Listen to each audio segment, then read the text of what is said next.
No step into the office, no ride along today. Although I will share my numbers from at the end of the video. It was a good day. I'm gonna put the old hoodie on. Pedro's gonna get petty. Pedro's gonna rant.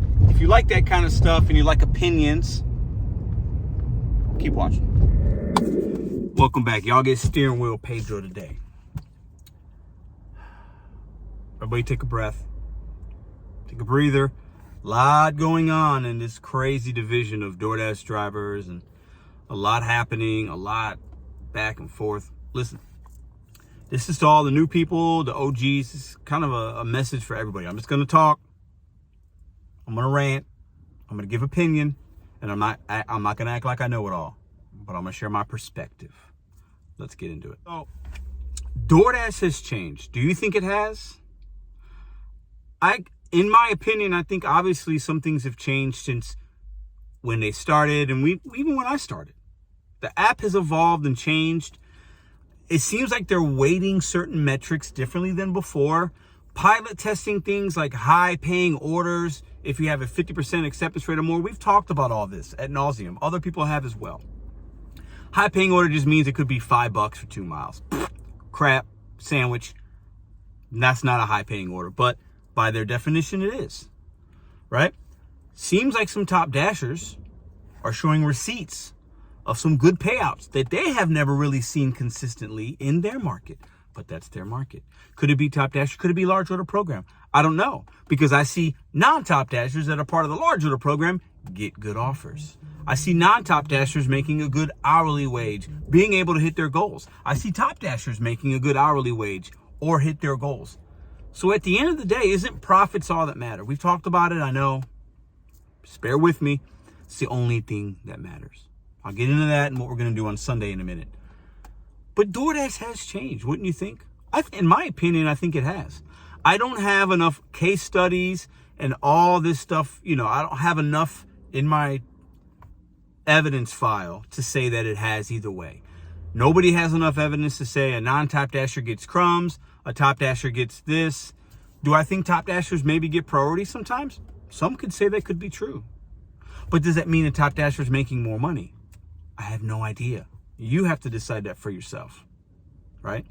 But has Doordash, have they changed certain things based on what drivers are saying, customers are saying, the software engineers, the people behind the scenes?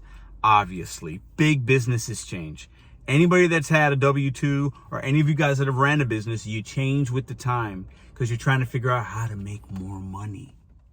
And everything Doordash does is about the dollars. They need drivers to take the crap. And then also they're going to throw them some bones at the end of for doing it. That makes sense to me. But also, what kind of company would hold orders hostage to give it to this driver when there's a driver that's better suited for it based on proximity and time? That's a huge issue for Doordash. It's bad customer service to do that. That's just my opinion. But Doordash has clearly changed. They've implemented so many different things. Within the app, you have the pizza program. I'm part of that. Great money sometimes with that. Good orders and bad orders. You have the large order program. Got my catering bag in the back. I just got signed up for that. Many of you guys have as well. Some of you guys are saying you've got an email, and then also you're getting text messages saying, starting September 10th, starting September 12th, you're going to start seeing orders. Be ready. These are great things. Because completion rate, mine's at 99 right now. Probably, if I look, it's probably closer to 100. You can get into certain things like large order program by certain metrics, and one of them is completion rate, 95 or more. That's one we've talked about this. So do they reward certain ratings? Possibly. I don't have enough data. I will say this, my average order size has gone up $3 to $4 since I've had an acceptance rate of 95 and above. I ended last month at 95% exactly. And I've been seeing trash. I've been seeing good orders. But my average order that I'm doing right now is 10 to 11 bucks. Usually it was about $7 or $8. So I'm making more money per time that I'm out, which is good. I'm not saying that I cracked the code. I don't know the algorithm, and I'm not going to come on YouTube and dash for a week or two and say that I figured everything out. I will never do that. Nobody should do that. But we can all have opinions. You have an opinion. Let it heard down below. Do you think Doordash has changed things to the algorithm? Do you think some of the ratings might matter? I still stand on the acceptance rate for me in St. Louis doesn't matter. But for some of you, you might need it to dash now, and you also might see a benefit. I get it. Like we say here, if you're not making your goals and making money, try something else.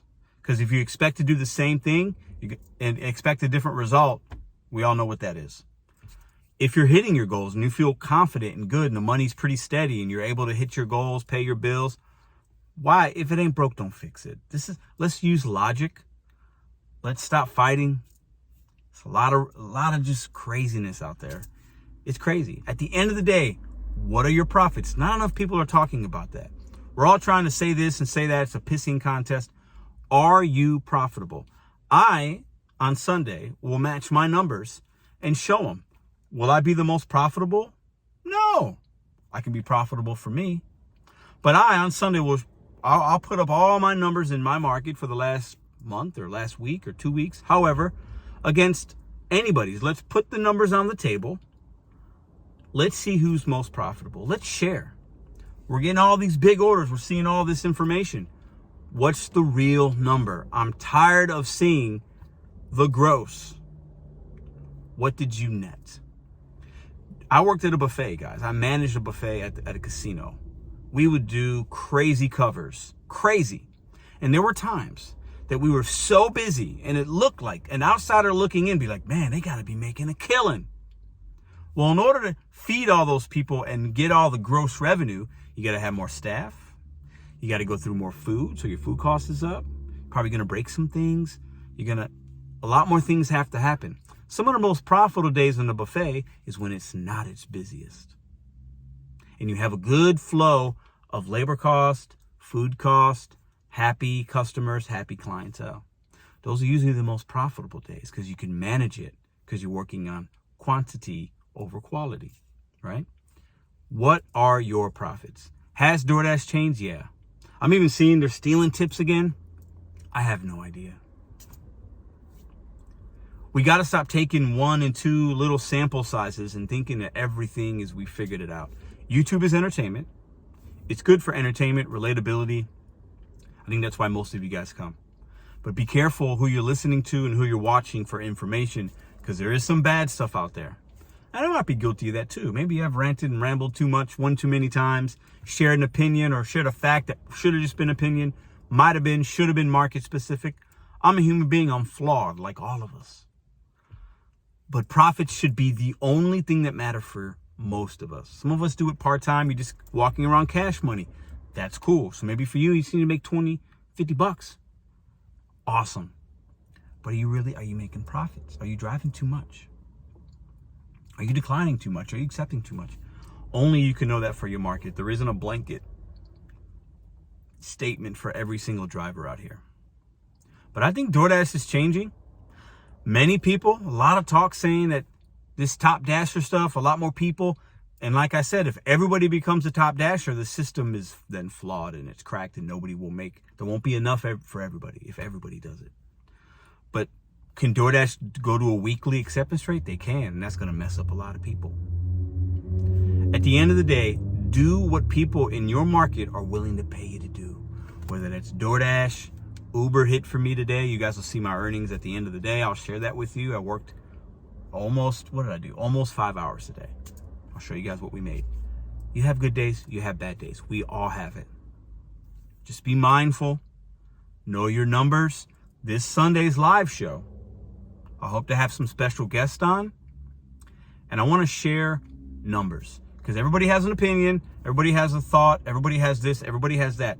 Numbers don't lie. I can't lie about mine. I'll show mine. Let's everybody get together and share information. Because at the end of the day, if you're not profitable, that's a bad thing. And if I'm making $5 more on average than other people, regardless of what kind of orders they're getting, do you want to make $5 more per hour, or do you want to just get one big order and then still?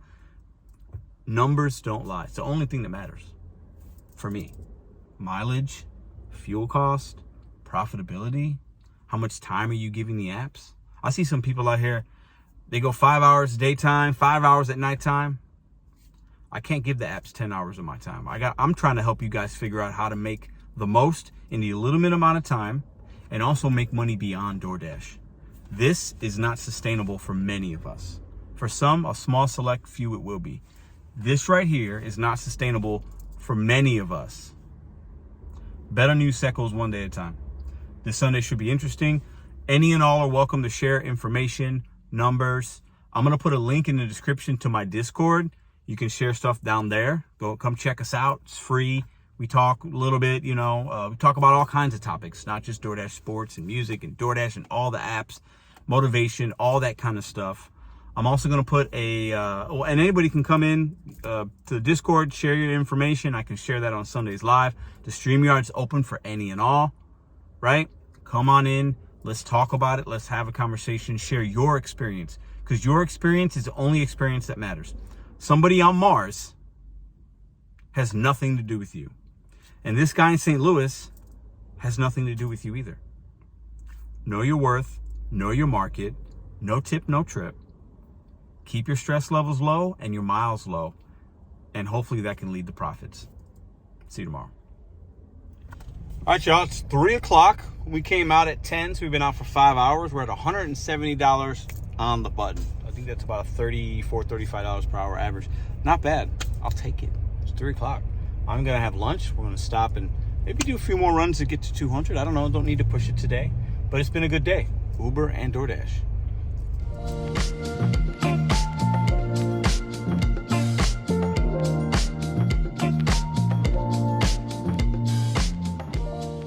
If you like this video or others, check out this one here. Consider hitting subscribe. Let me know what you think in the comments.